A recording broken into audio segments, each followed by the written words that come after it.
जब 100 टन का राक्षस जमीन पर गिरा, जंगल की हवा भी कांप उठी।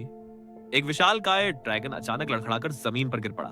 किसी को समझ नहीं आया कि यह अभ्यास है या हमला, लेकिन असल में उसकी जिंदगी का अंत हो चुका था। इतनी बड़ी लाश जंगल के हर कोने से शिकारी खींचे चले आए। सबसे पहले पहुंचे नन्हे शिकारी, नन्हे ड्रैगन, जिनकी नाक इतनी तेज थी कि दूर से ही लाश की गंध पहचान ली। उन्हें लगा जैसे अब महीनों की भूख मिट जाएगी, लेकिन असली झटका तब लगा जब वो उसका चमड़ा भी नहीं चबा पाए। उन्हीं की मायूसी के बीच जंगल का सबसे खतरनाक शिकारी सामने आया। छोटे हाथ और भारी कदमों वाला महान तानाशाह टायरेनोसोरस रेक्स। नन्हे ड्रैगन बहादुरी दिखाने की कोशिश में थे, लेकिन वो उन्हें एक ही झपट्टे में निगल सकता था।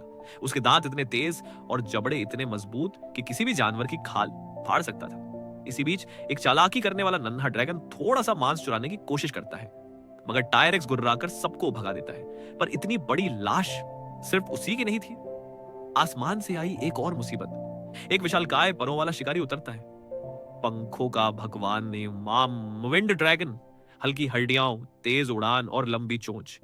ये हवा में जितना तेज है, जमीन पर भी उतना ही खतरनाक। टायरेक्स अब पूरी तरह अलर्ट है, लेकिन तभी अब एक और बड़ा विंड ड्रैगन आ जाता है और वो सीधा हमला करने को तैयार। अब टायरेक्स अकेला है, दो पंखों वाले दानवों से घिरा हुआ, लेकिन फिर भी वो हार मानने को तैयार नहीं। वो जोरदार हमला करता है और डर के मारे दोनों विंड ड्रैगन हवा में उड़ अच्छे जाते हैं। अब वे ऊपर से हमला करने लगे, तेज चोंच से बार बार टायरेक्स को निशाना बना रहे थे।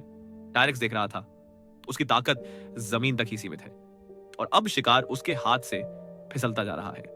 अंत में उसे पीछे हटना पड़ता है, लेकिन कहानी यहीं खत्म नहीं होती, क्योंकि इतनी बड़ी